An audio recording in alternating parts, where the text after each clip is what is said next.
চাও নিয়ে আসছে তো বাড়িতে আসছি পরে তো বাজার করে নাই কালকে রাইতে তো জাপতি খাইলাম শাশুড়ি মার ঘরে দাও খাইলাম তো আজকে এই যে বিকেলবেলা বাজার নিয়ে আসলো আমাদের ভাইয়া এই যে ফুলকপি টমেটো ফুলকপি আর আছে আলু আর আছে বাগুন আজকের সবজি তা আমি বলছিলাম লাউ কিনে আনবা কিন্তু লাউ বলে পা নাই সেই জন্য লাউ আনে নাই এই যে আছে কাঁচামরিচ মাছ আনছে মাছটি ঢালবো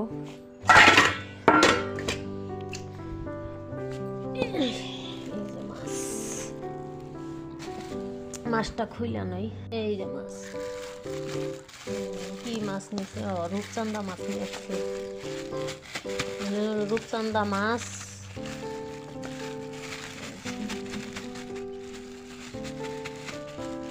মাছ সব ধুয়ে তারপরে রান্না সরিয়ে দিই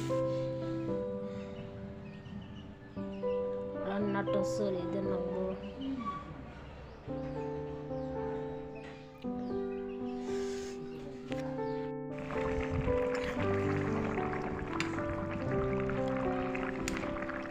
এই তো আমার রান্না পড়াই হয়ে গেছে আর সবজিটা বলক উঠে গেছে তো মাছটা আমি এখন দিয়ে দিব তার এই যে মাছ ভেজে রাখছি তো দেখে তো বুঝতেই পারছো তো এই মাছটা আমি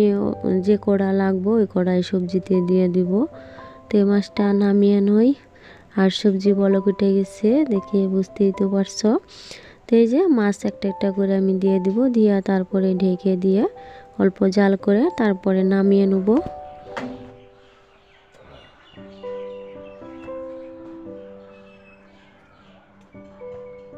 তারপরের দিন সকালবেলা এটা তে সকাল সকাল অনেক কাজ করছি সব কাজকর্ম করে তারপর আমার রান্নাও হয়ে গেছে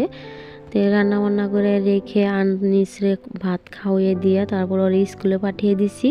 আর বিছনাটা উঠাইতে আমার একদম লেট হয়ে গেছে আজকে বেলা হয়ে গেছে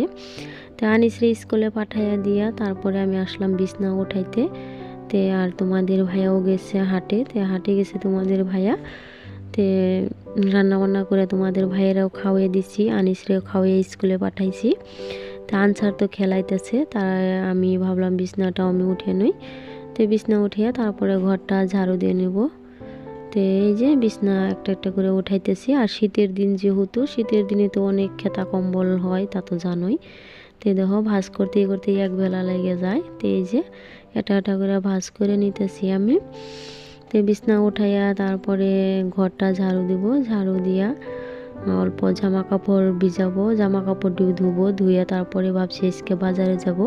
আর আজকে বাজারে যেয়ে কি কি নিয়ে আসি সেগুলোও তোমাদের লগে শেয়ার করব দেখতে থাকো স্কিপ না করে শেষ পর্যন্ত আজকের ব্লগটা আসসালামু আলাইকুম কেমন আছো সবাই আশা করি ভালো আছো আলহামদুলিল্লাহ আমিও খুব ভালো আছি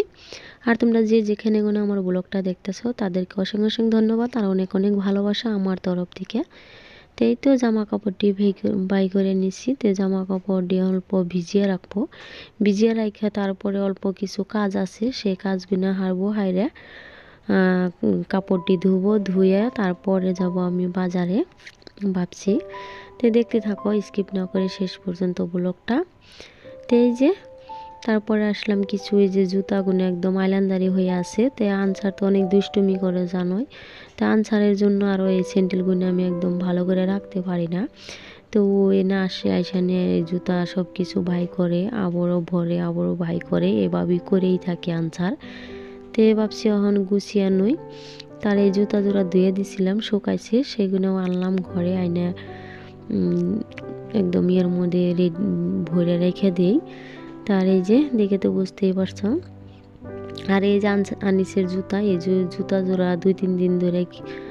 তিন দিন আগে কিনা হয়েছে তা আনিসের এই জুতা জোড়া তা আমি বেরতেছিলাম না আমি তখন আমার মায়ের বাড়ি আসছিলাম সেইটা আমি আনিসের আব্বা আনিসের জুতা কিনে দিছে তো এই যে জুতা সব কিছু রেডি করে রাখলাম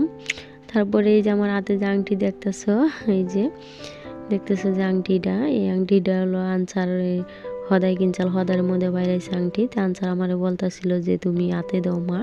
তাই আমি একটু হাতে দিয়ে তোমাদের লগে শেয়ার করলাম। তারপরে এই যে বাজারে আইসা পড়ছি, তা আমি আসছি আর আমার ছোট জাউ আসছে। তো আমার জাউয়ের মেয়ে ওর হলো শরীরটা খারাপ, তো শীতের দিন যেহেতু জানোই তো, তো শীতের দিনে তো বাচ্চাদের অনেক অসুখ হয়ে থাকে, সর্দি জ্বর এগুলো হয়েই থাকে, বাচ্চাদের বেশিরভাগ হয়, বড়দেরই হয়, তার মধ্যে তো বাচ্চা। তে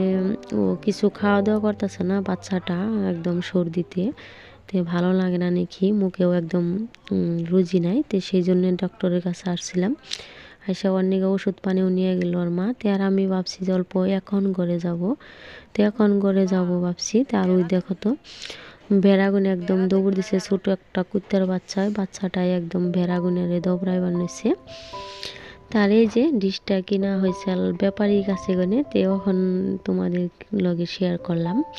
তো ব্যাপারী আসছাল, তো ব্যাপারীর কাছে গনে আমি ডিশটা রাখছি, আর বগার মধ্যে লাল যেহেতু ভালো লাগতেছে ডিশটা, আমার কাছে ভালো লাগছে, তাই আমি রেখে দিছি। তোমাদের কাছে কেমন লাগছে কমেন্টে জানাইও। তো তারপরে বাজারে গুনে এই র্যাকটা কিনে নিয়ে আসলাম, আর এই যে লাল কালারের র্যাকটাই আনলাম। তা আনসার ধরে র্যাক হারিয়ে রয়েছে দেখতে,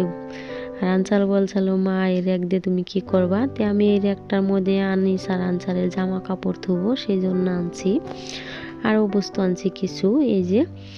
তারপরে আনছি এই যে এই চাদরটা, তে বাড়িতে ব্যবহার করবার জন্য আনছি এই চাদরটা। তো এই চাদরটার কালারটাও আমার ভালো লাগছে, সেই জন্য আমি আনছি। তারপরে নিয়ে এসেছি যে স্যান্ডেল জোড়া কীরকম লাগছে সেটাও বলো। তো আজকের ব্লগটা এই পর্যন্তই, ভালো লাগলে লাইক করো আর সাবস্ক্রাইব করে আমার পাশে থেকো। আল্লাহ হাফিজ।